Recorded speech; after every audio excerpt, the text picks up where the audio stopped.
Hello, everyone, and welcome to the World Explorer podcast. It is the first Sunday of the month, which means we are doing some world building basics. And we've actually came up with this theme a week ago, so we've had an entire week to think it out. So we're going to see if that makes these world building basics better or not, or if it's more fun to do Explorer of the moment. So this is our experimentation, and you guys can let us know which one you prefer. I have barely spent any time actually thinking this up. I mean, but you had a week. And I we had a did, discussion. and I did not spend my week doing that. Yeah, but we also had a pre-discussion about it. Like, we've talked about this topic before. True. Anyway. Yeah. So, the topic for today is, when does world building go too far? Mm-hmm. Or is there a point where world building can go too far? Is that even possible?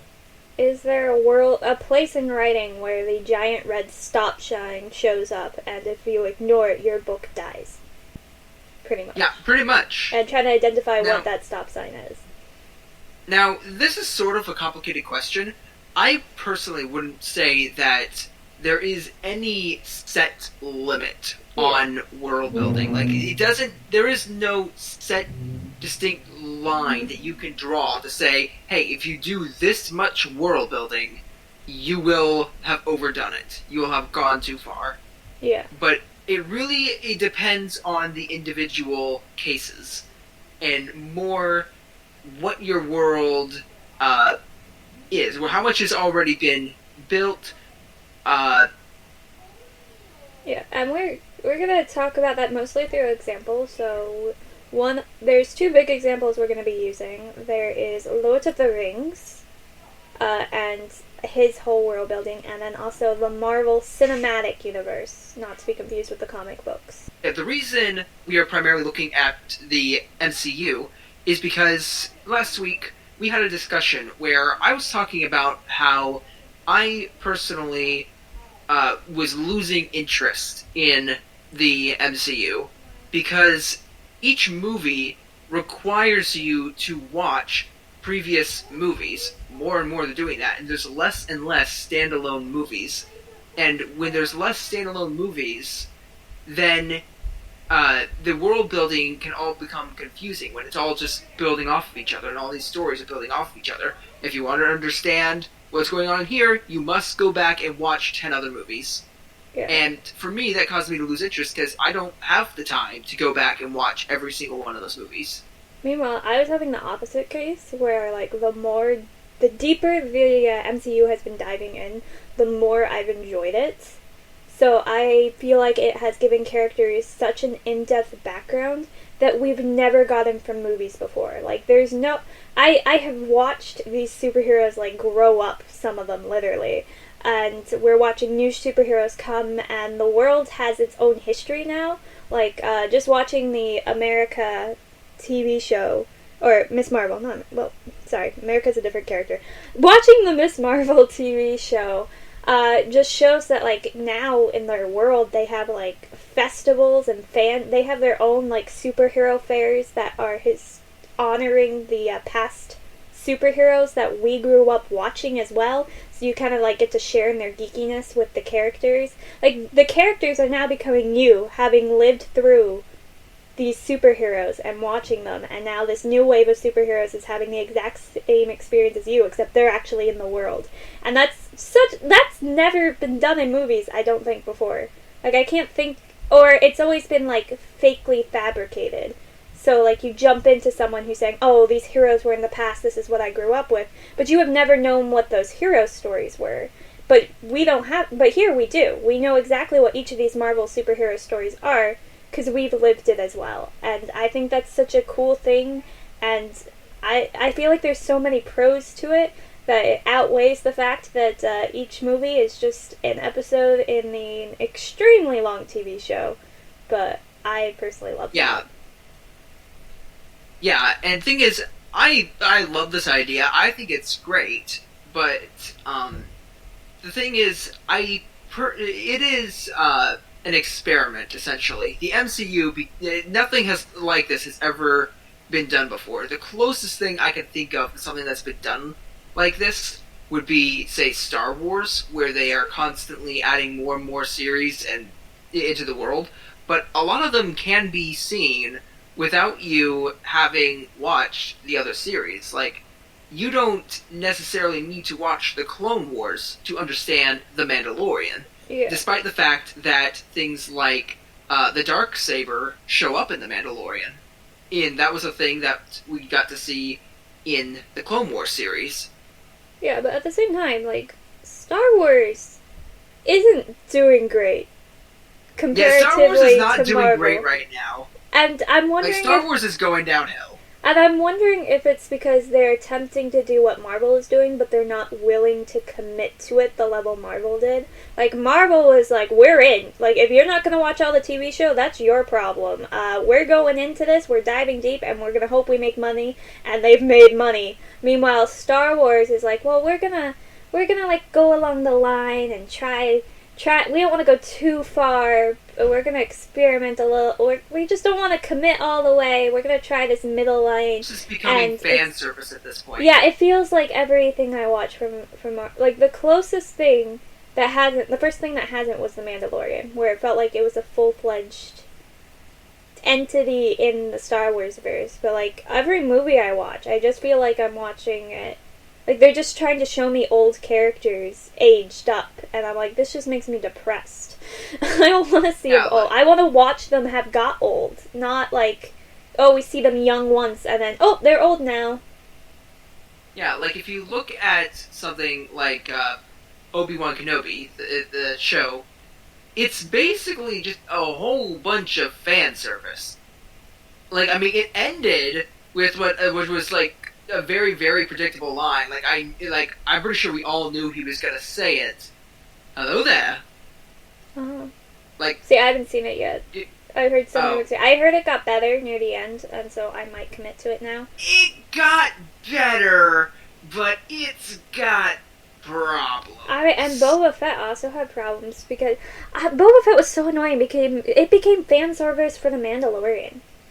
It did. I was bothered by that. I'm like, I came here for Boba Fett action, and I got none.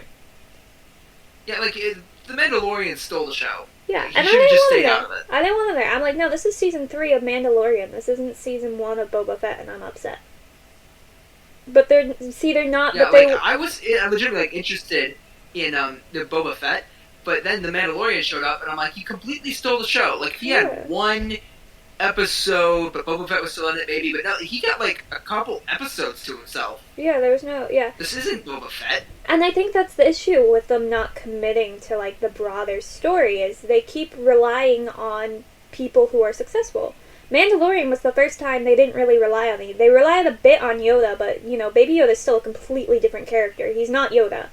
He's the same species, but that's about it. And same with the Mandalorian, like, he's part of the world, but they're two distinct characters, and they're not interacting with the rest of the Star Wars, they're just in their world. And then we've got Boba Fett, where we're like, oh, cool, we're gonna do the same thing with that. We have this character that's really well known, and we're finally gonna get, like, backstory and stuff. And I liked the first 2-3 episodes of Boba Fett, where we learned about, like, his backstory and how he survived being eaten alive, and, like, what he's been doing since then. And then The Mandalorian showed up, and I'm like, well, now you didn't commit to it fully. You didn't trust that Boba Fett could hold his own. You're relying on fan service again. The thing is, Marvel will let a character stand completely by themselves if they want to. Like, the Ten Rings, it's just him. He haven't seen it. Yeah, I know, but it is just him. There are some of the other characters, like, show up for, like, guest appearances, like, little one-liners and stuff, just to show he's part of the bigger world. But at the same time, like, it's his story, and that's it. We're committing, this is a new character, it's his story. But, yeah. Or they have them as, like, side characters to, like, the bigger thing. Like, in Multiverse of Madness, we get America shows up. That's not spoilers, she's in the commercials. America shows up in that movie, and that's her introduction to the Marvel Universe, but it's still Doctor Strange's story, and she's just a side character, but you can see her having her own entire story completely, and knowing Marvel, she's gonna get that, and that's exciting to me. Like, you see this one little character pop up, and you're like, we're gonna get everything about her. She's gonna grow up in the MCCU, and we're gonna watch her do it, and it's gonna be so cool. Yeah, I do think we're drifting a little bit away from Yeah. world building, but like, yeah, this is less so when world building goes too far, but more like when you're world building for the sake of fans. This is Yeah. where you've already created a massive IP, and then you just keep on pushing it and running it into the ground. And I think that there's some areas where world building is meant to be left ambiguous. It's meant to be left mysterious. And then you can end up going too far in your world building when you decide, oh, fans want more of this mysterious, ambiguous thing. Let's give them all of the answers. And yeah, this is something that can happen when you don't already have like a full-on series. This is something that can happen like a single book, where something is left mysterious and wondrous, but then you go and world build it even more by the end of the book, and suddenly you've ruined this mysterious thing. An example that comes to my mind is Avatar: The Last Airbender. It had the spirit world. It was Yeah. extremely mysterious. The origins of the Avatar were extremely ambiguous, and all this different stuff. And we didn't fully understand spirits or why they did what they did. And then Legend of Korra came along and gave us way too much information on the spirit world and spirits in general, and it ended up being really, really depressing just because it removed any level of mystery and intrigue that was originally there and replaced it with very standard cliche. We have big evil spirit versus grand good spirit, and they are fighting for the balance of good and evil. And here's more specifics on how the spirit world works. Whereas, like with The Last Airbender, it was no, it's just like you enter the spirit world, you have no idea what's going on. Anything can happen. Yeah.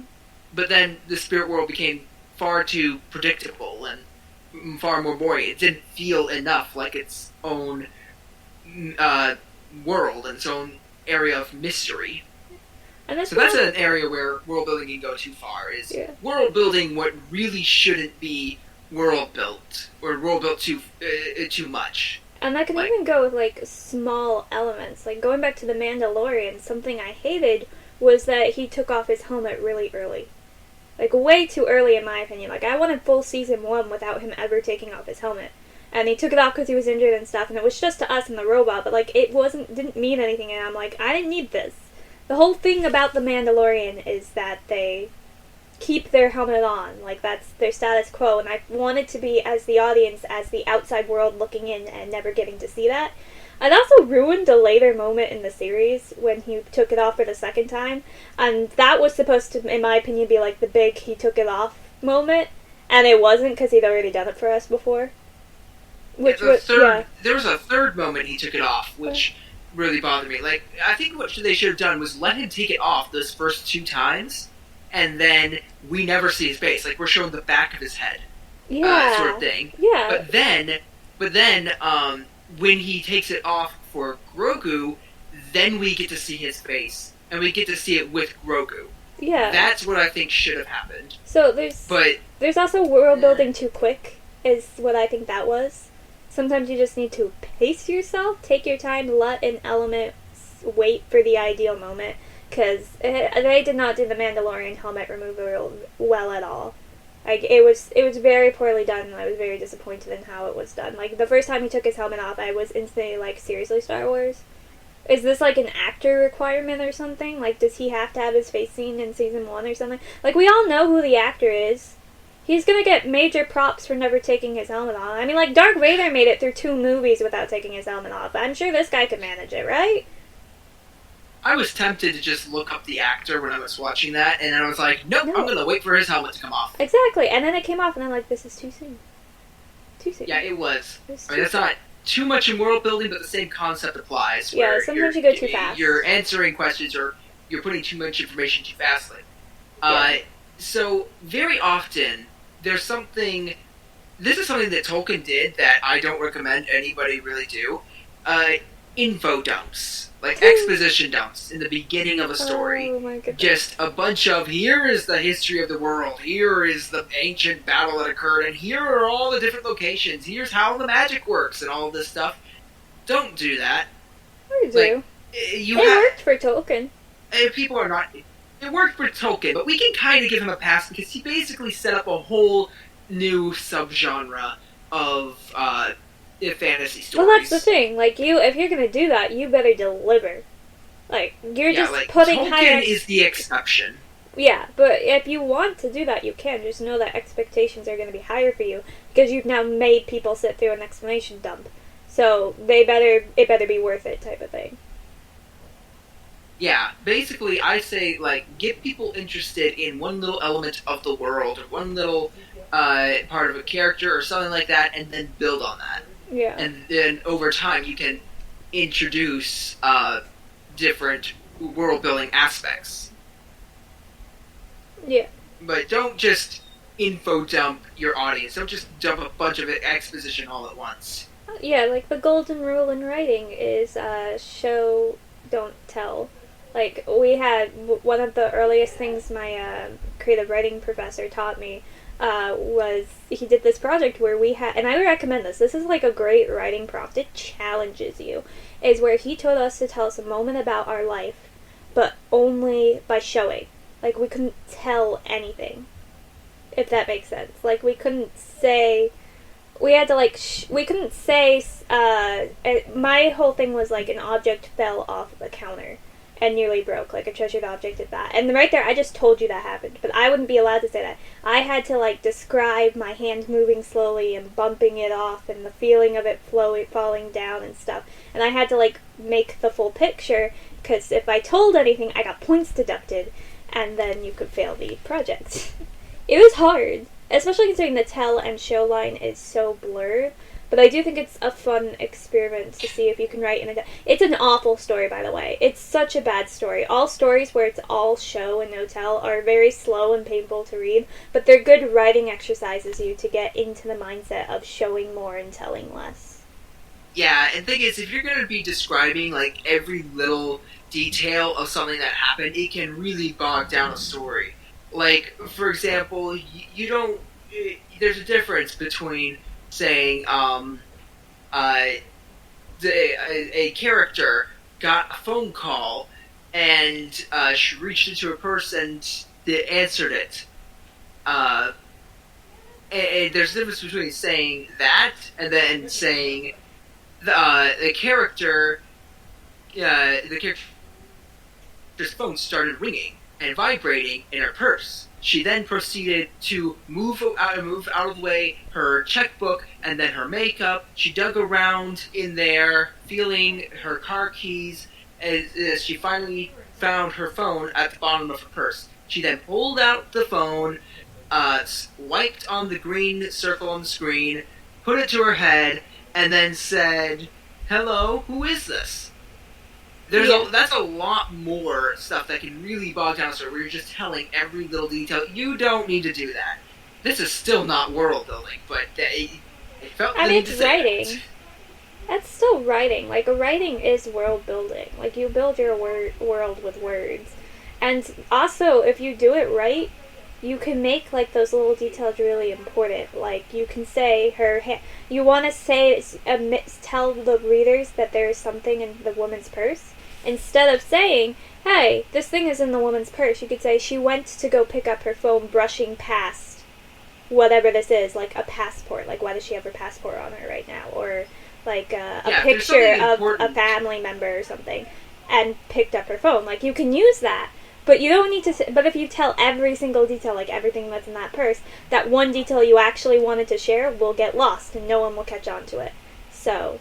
Yeah, if there's one little detail, like a portrait or a picture of a family member, and you just mention that one thing, that's going to stand out, and that'll immediately tell the audience, oh, why would you mention that? There must be something special about this. That's going to stick in their head. Yeah, and it definitely, it sticks better when you show it instead of telling. Like, saying she reached past this thing to pick it up will enter people's subconscious better than saying, oh, she had this in her purse.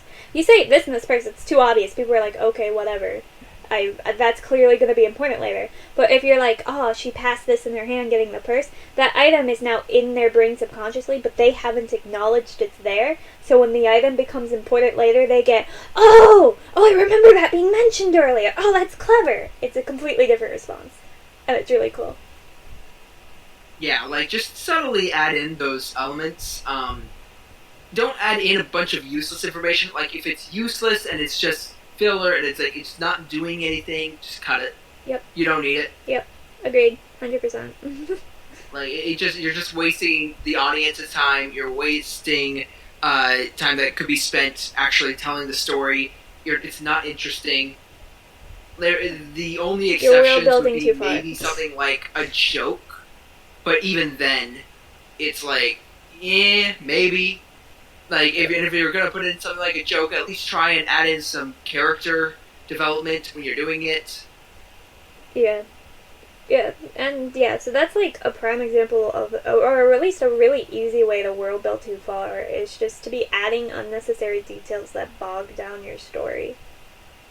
Yeah, I mean, sometimes I think that unnecessary details could be helpful and could actually help make the world bigger, but they're not unnecessary in the sense that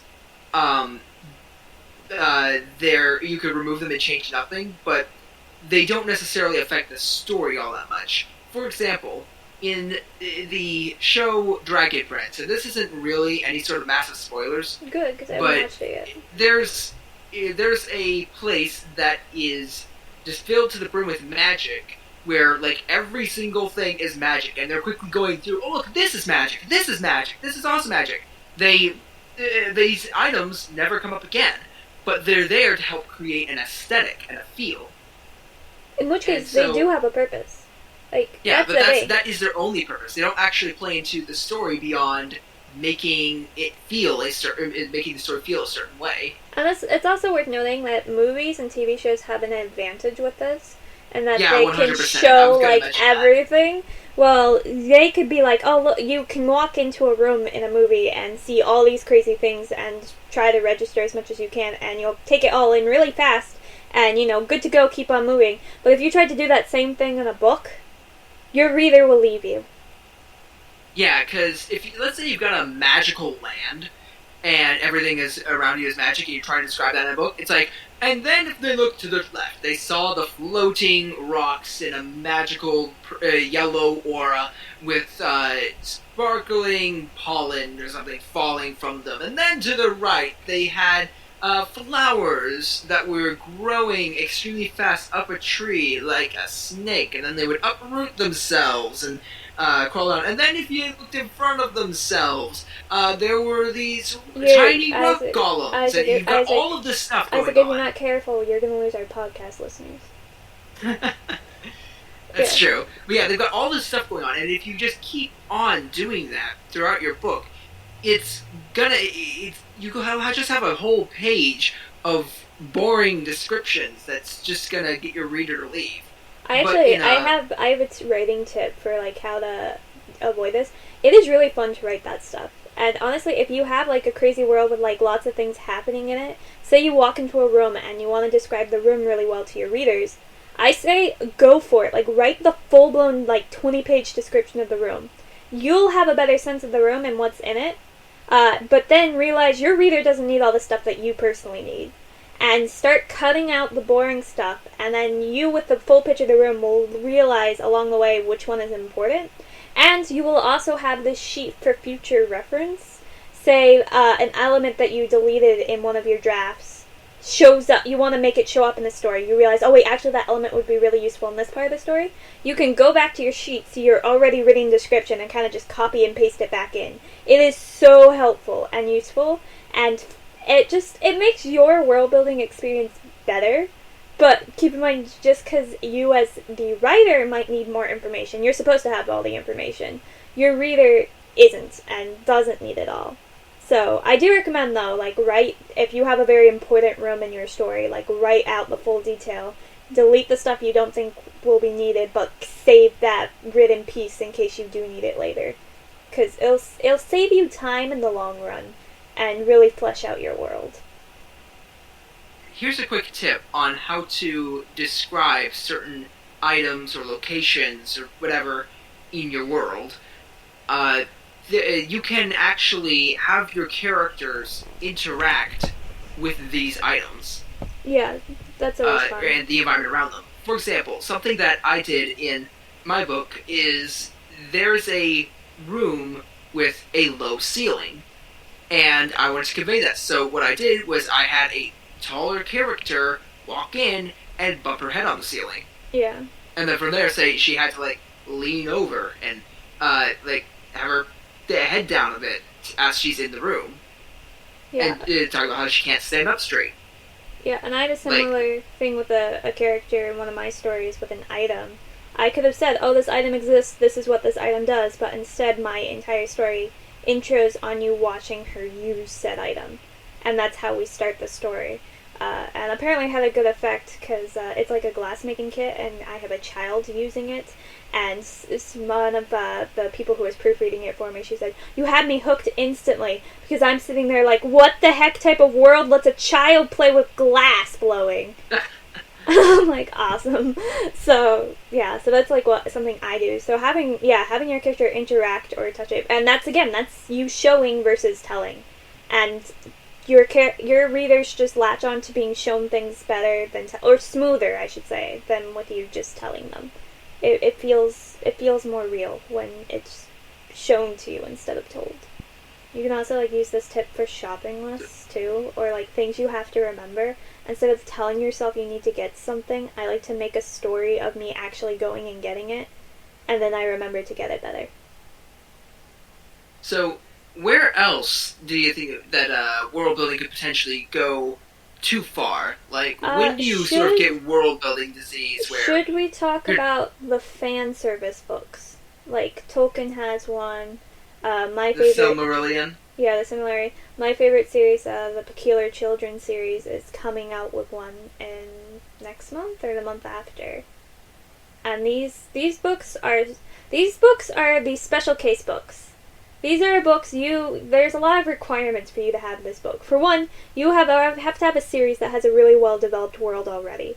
Two, you have to have a very big fan base, like a hugely dedicated fan base, that is going to be willing to buy said book. Because trust me, if no one knows what your world is, no one's going to buy a book dedicated just to that world. I don't know, what's your thoughts on these type of books? Do you think they're just like cash grabs, or? I'd actually say that you can go ahead and make these books, even if you don't really have a massive fan base. You are allowed to go ahead and make these massive world building like encyclopedias if you want to. Just know that they will not take off.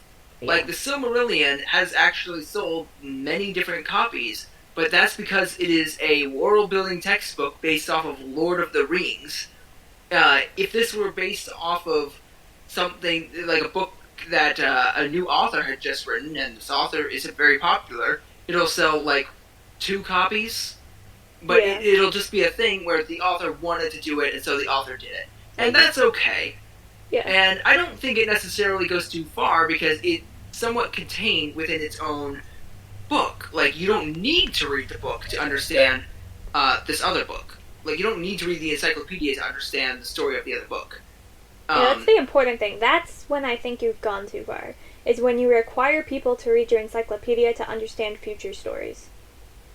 Yeah, you shouldn't be spreading out your information across different books. This is a problem that I have. I keep bringing up these problems, but this is a problem I have with the new My Little Pony series, G5, is that they have all of this story information and all of this world building and stuff, but they've got these various questions about this new series that they created, and a lot of the answers to the questions that people have are found in the comic book series. And it's just like, wait, but I don't read the comics, I watch the series. Well, you want the answers to how Equestria fell? Well, you're gonna have to go and read the comics. It's like, okay, so I'm still curious about this villain, this guy named Sprout. What's his deal? Where's he gone? He just sort of disappeared after the movie. well, if you want to understand what happened to him, you're going to have to go and buy the $40 video game and figure out what happened to figure out what happened to him and his arc. It's like, oh, okay, okay, so I'm a new viewer. I haven't seen the previous series. I'm a little bit lost on the history of Equestria. What's that all about? Oh, well, if you want to understand that, you're just going to have to go and watch 9 seasons of a show that you might not even enjoy. Ah, great. Is there anything else I'm missing? Oh, yeah, if you want to understand a few other things, you're probably going to need to go and look at some interviews that the creators have done where they've answered some questions. Yeah. Like, it's bad. They've got this information. Oh, and there's also a spin-off series on YouTube that you've got to watch to understand some stuff. Yeah, that's the thing. Like, they just spread out. You want things to be able to stand on their own. Yeah, if it doesn't stand on its own, don't make it in the first place. Again, Marvel is... Unless it is an actual sequel. Yeah, Marvel is a bit more the exception because they're fully committed to it. Like, if you're gonna do it, fully commit. But something like My Little Pony isn't... like, they haven't told their viewers they're doing this. Like, they haven't told them we're going to be a mass, like, different genre, you read them all and you put the pieces together. They just decided out of the blue they're doing this, and now fans are confused because no one told them that this is what's happening. And that's where the problem goes. Like, at least let people know this is what you're doing. But at the same time, keep in mind, like, encyclopedias are not the most interesting things to read, so forcing your reader to read them to understand your world is just mean. Like, sure, I'm personally going to be buying the Peculiar Series encyclopedia thing that he's coming out with. But that's because I love the series and want to learn more about just the world itself, and he's going to have a bunch more pictures in it, and those pictures are epic, and I want to look at the pictures. And I also read this, the Lord of the Rings one. I'll never read it again. It was not fun. But I do have the Lord of the Rings encyclopedia done by someone else, like the official encyclopedia, and that is actually way better written and way more enjoyable, and I did read that. It is a Lord of the Rings encyclopedia, though, but I did read it. It's by it's by David Day. He does it for those who are like curious. It's way better. It's just definitions and things, and you learn like fun, weird facts about different animals and creatures and stuff in the world. And you get a good overview of what the world is without. It is lacking, of course, the stories that's in the official one, and that's a bit sad. But it does have summaries of them. But yeah, the more detail, like the more tell you become in a story, the more niche your audience is. So like an encyclopedia for Lord of the Rings is only going to go to someone who's a huge Lord of the Rings fan. Yeah, it's not going to sell to anybody who's never watched Lord of the Rings or read Lord of the Rings. Yeah. Exactly. But me who has done both and enjoyed them thoroughly was like, oh yeah, I'll buy this. I'd say another area where world building could probably go too far is where you're creating your world and you yourself, as the author, lose track of the rules for the world.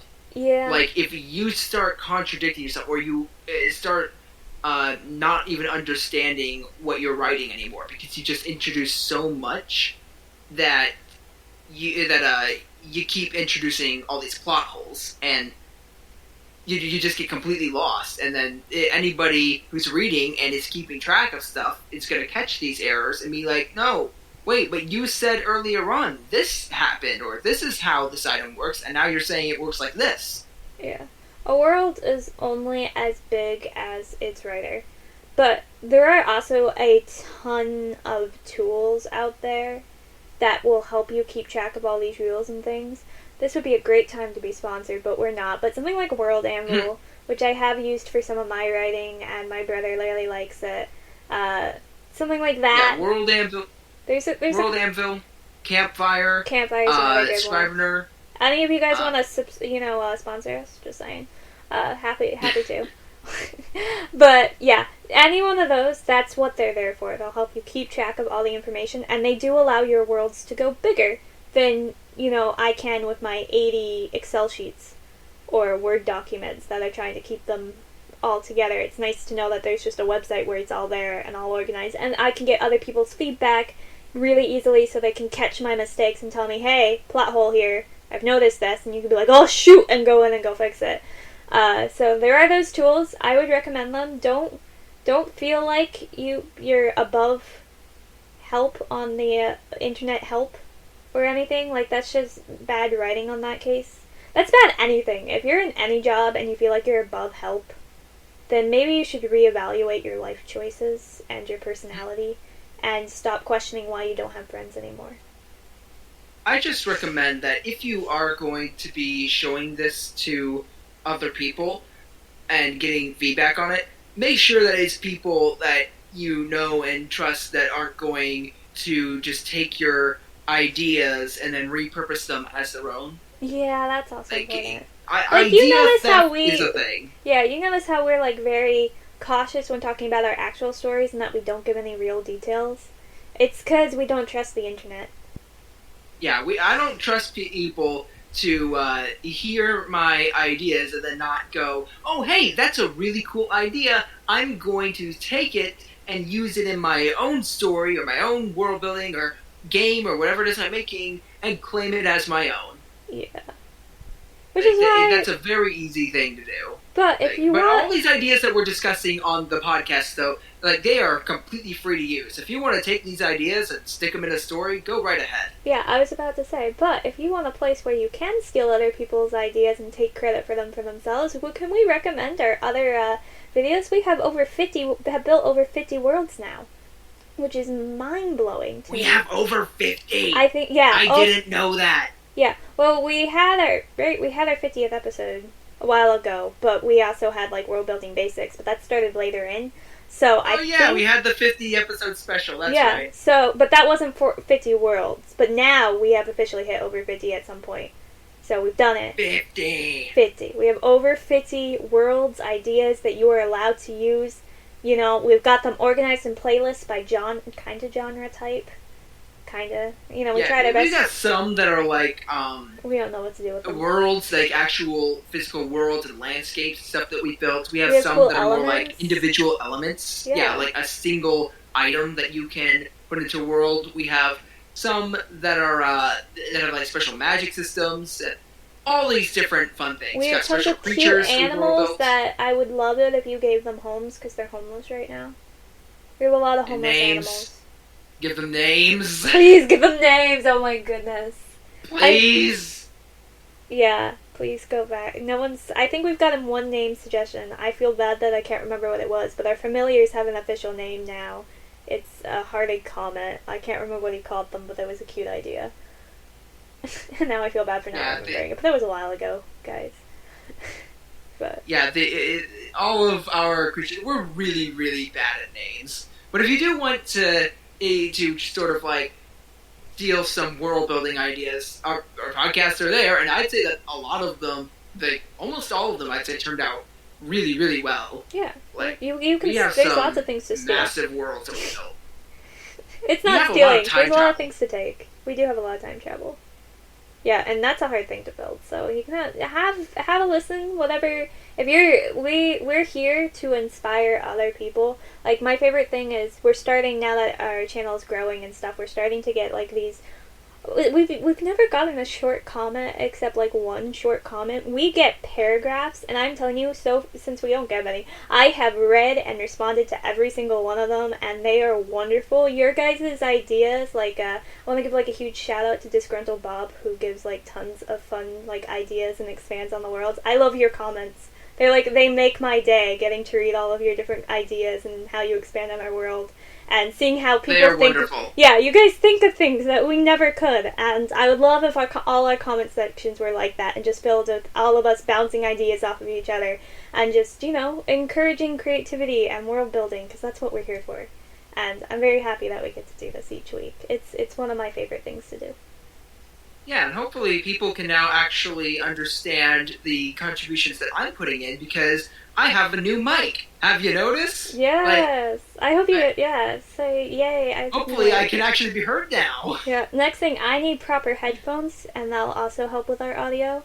My headphones do not connect to Discord, so we're working on that. And if you want to fund that, we don't advertise this much, but on Anchor we have like a self-fund thing where you can like donate whatever amount you want to us like to help with that stuff. Yeah, like a little tip jar and stuff. If you're really enjoying it and you can, I know times are hard and there's like no obligations. We're here to make content just for you guys to enjoy. But if you do all that money, 100% of it will go into making the podcast better, whether that be new headphones for me, better audio, editing software to use, like getting a full access editing software, or like a better thumbnail maker for, I'm sure Isaac would love that, to have like a full access to a nicer art program for thumbnails and things. That's what that stuff is. I still haven't learned this free program that I have. I still haven't fully learned GIMP. I know like 2 tools in GIMP, and Canva's nice. Although Canva Pro would be really nice. Exactly. I would like to have Canva Pro. Exactly.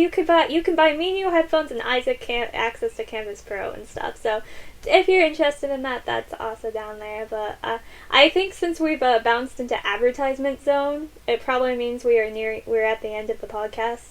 I'd hate for those who didn't... probably got like 0 viewers I was about to like, say, I would hate for those who decide they didn't want to listen to the advertisement and have left to have missed out on us, like, giving advice in world building, because it's perfectly fair if you walked away. Like, I don't blame you. I would have at this point, to be honest. But you did sit around. If any more world building discussion after this point, just slice it out at the end and move it to before the advertisement part. That's a lot of work.